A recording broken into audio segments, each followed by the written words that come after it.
Bollywood silver screen presenting Togo, एक brave dog की सच्ची कहानी। ये कहानी शुरू होती है सन 1913 में। होता है जो कि एक साइबेरियन हस्की ब्रीड है जो कि दूसरे पपीज से बहुत कमजोर है। सिपाला इसे अपने पास नहीं रखना चाहता। वो अपनी पत्नी से कहता है कि ये अलास्का है, यहाँ पे कमजोर डॉग्स बिल्कुल भी सरवाइव नहीं कर सकते, और उसकी पत्नी चाहती है कि हम इसे एक मौका दें। वो इस डॉग का नाम टोगो रखते हैं और टोगो को एक मौका दिया जाता है। जैसे जैसे वक्त बीतता है टोगो बड़ा होता है, पर ये बहुत ज्यादा शैतान होता है। इसके अंदर बिल्कुल भी डिसिप्लिन नहीं होता। सपाला की पत्नी चाहती है कि सपाला उसे स्लेड डॉग बनाए, पर सपाला कहता है कि इसे स्लेड डॉग नहीं बनाया जा सकता और अब वक्त आ गया है जब हमें इसे अलविदा कहना होगा। वो टोगो को अपने एक दोस्त को दे देता है, पर अगले दिन वो आदमी टोगो को वापस ले आता है। वो कहता है कि ये एक शैतान डॉग है, मैं इसे अपने पास नहीं रख सकता। सपाला टोगो के आने से बिल्कुल भी खुश नहीं होता, हालांकि उसकी पत्नी को इससे काफी खुशी होती है। दरअसल टोगो सपाला के हर एक काम में अड़चन लाता है। जब भी वो ट्रेनिंग के लिए अपने डॉग्स को ले जाता है तो टोगो को भी वो बाकी डॉग्स के साथ बंद कर देता है, पर टोगो जमीन के अंदर खड्डा खोद के जाल के दूसरे तरफ निकल आता है और किसी तरह से उस जगह तक पहुंच जाता है जहां पर सपाला अपने बाकी डॉग्स के साथ स्लेड की प्रैक्टिस कर रहा होता है। टोगो के उस जगह पहुंचने से उसकी प्रैक्टिस पूरी तरह से खराब हो जाती है।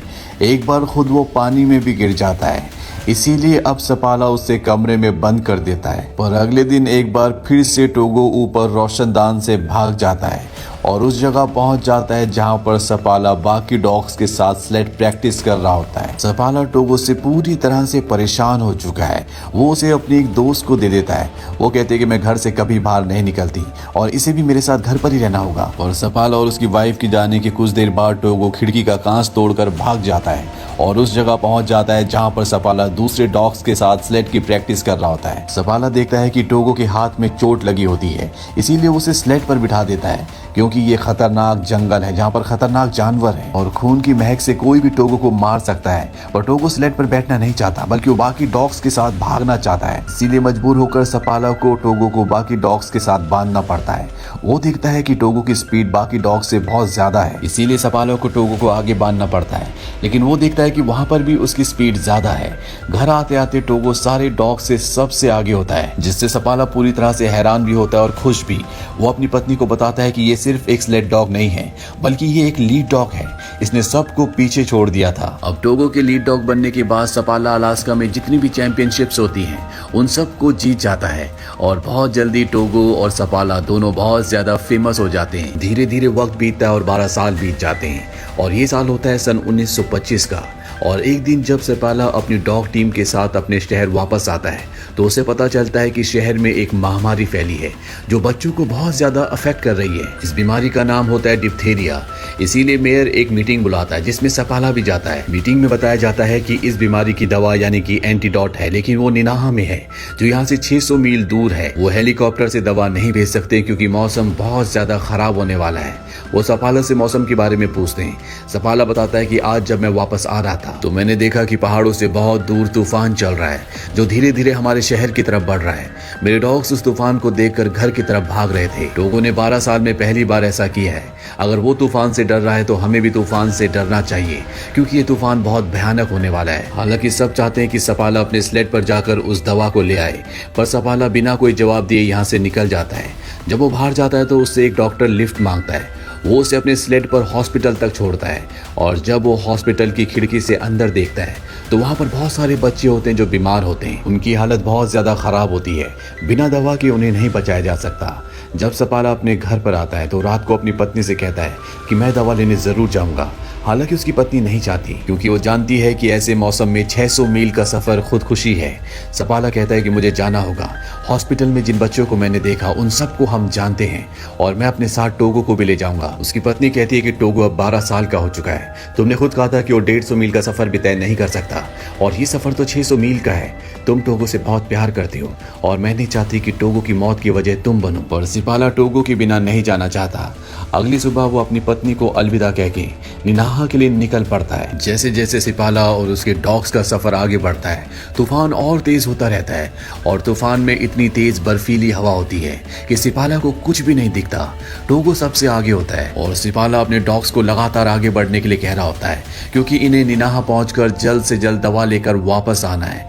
ये एक बहुत ही गहरी ढलान पर होते हैं और तभी टोगो रुक जाता है। सिपाला को कुछ भी समझ नहीं आता और जब वो आगे देखता है तो एक बहुत गहरी खाई होती है। टोगो ने इस भयानक तूफान में इस खाई को देख लिया था, इसीलिए वो रुक जाता है और इस तरह से सिपाला और सारे डॉग्स की जान बच जाती है। और सिपाला देखता है कि टोगो के पैर से खून निकल रहा है। पूरा दिन सफर करने के बाद ये एक आउटपोस्ट पर पहुंचते हैं जहां पर एक डॉक्टर होती है और यहाँ पर सिपाला लगातार आगे बढ़ रहा होता है। वो शॉर्टकट्स ले रहा होता है ताकि जल्द से जल्द दवा तक पहुंच सके और तभी वो देखता है कि उसके सामने एक जमी हुई झील है जो कि बहुत ही खतरनाक है और उसके आगे से बहुत भयानक तूफान भी इन्हीं की तरफ आ रहा होता है।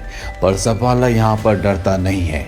वो अपने डॉग्स को कहता है कि आगे बढ़ो और टोगो सबसे आगे लीड करता हुआ उस बर्फीली झील से जो इनके स्लेट से लगातार चटक रही होती है बहुत तेजी से आग। सिपाला बहुत ज्यादा थक चुका होता है, उसकी आंखें लगातार बंद हो रही होती है और उसके डॉग्स इस भयानक तूफान में बिजली की तरह लगातार आगे बढ़ रहे होते हैं। पर तभी वो आदमी जिसका नाम हेनरी है, जिसके पास अब दवा है, वो ऊपर होता है और सिपाला नीचे से अपने डॉग्स के साथ निकल रहा होता है।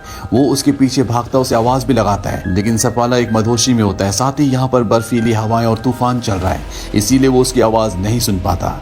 लेकिन टोगो उसकी आवाज सुन लेता है और जब हेनरी को लगता है कि सिपाला उसके सामने से निकल गया, उसने उसे नहीं देखा, तभी वो देखता है कि वो वापस आ रहा है। दरअसल टोगो आगे रुक गया था और अब सिपाला के पास वो दवा है जिसके लिए वो इतनी दूर आया है। ये दोनों के दोनों एक आउटपोस्ट पर रुकते हैं और वहां पर सिपाला का दोस्त कहता है कि तुम यहाँ पर टोगो को छोड़ दो, उसकी हालत बहुत ज्यादा खराब है। इस तूफान में मैंने अपने कई डॉग्स को खोया है, मैं नहीं चाहता कि तुम टोगो को खो। पर सिपाला साफ साफ मना कर देता है। वो कहता है कि टोगो मेरा लीड डॉग है, उसके बिना मैं आगे नहीं बढ़ सकता।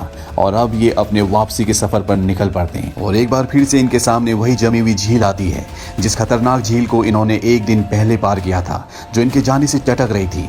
और अगर ये इस रास्ते से नहीं गए तो इनका रास्ता एक दिन और लंबा हो जाएगा। सिपाला फैसला करता है कि वो इसी रास्ते से आगे बढ़ेगा। वो टोगो से कहता है कि आगे बढ़ो और अब उसके सारे के सारे डॉग्स बड़ी तेजी से झील को पार करना शुरू कर देते हैं।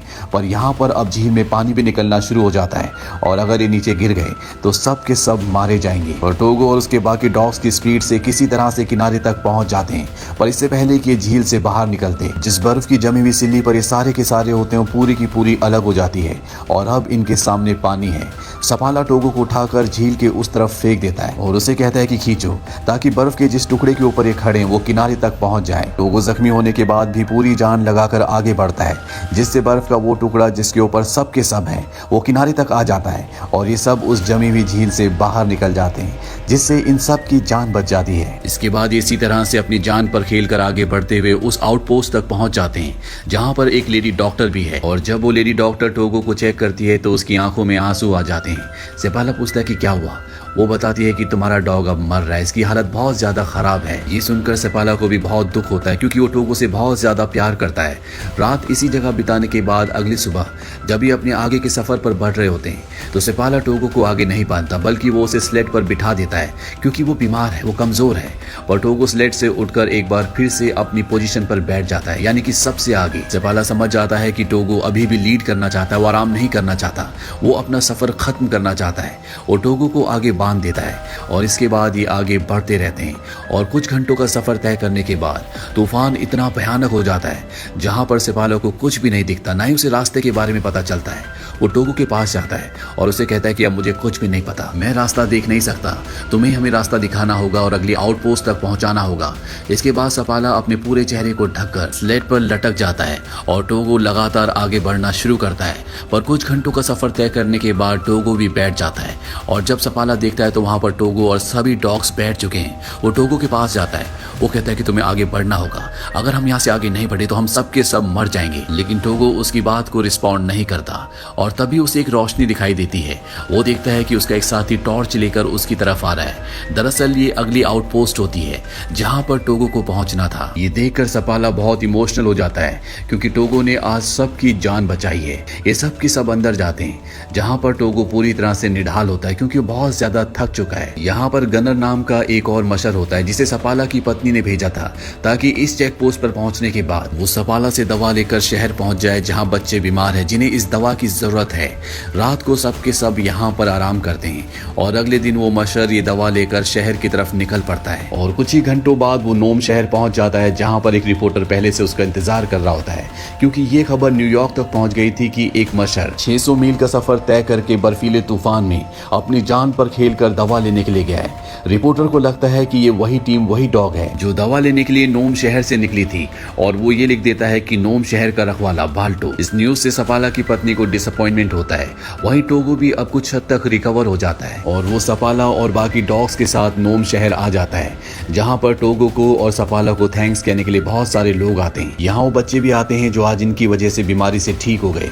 उन्हीं में से एक बच्ची जब टोगो को देखती है तो वो पूछती है क्या ये मरने वाला है। सपाला इस बात से अपसेट होकर घर से बाहर चला जाता है। उसकी पत्नी भी उसके पीछे जाती है। सपाला उससे कहता है कि आज टोगो की जो भी हालत है वो मेरी वजह से है। वो 12 साल का डॉग था, मुझे उसे अपने साथ नहीं ले जाना चाहिए था। उसकी पत्नी पूछती है क्या टोगो के अलावा ये काम कोई और कर पाता।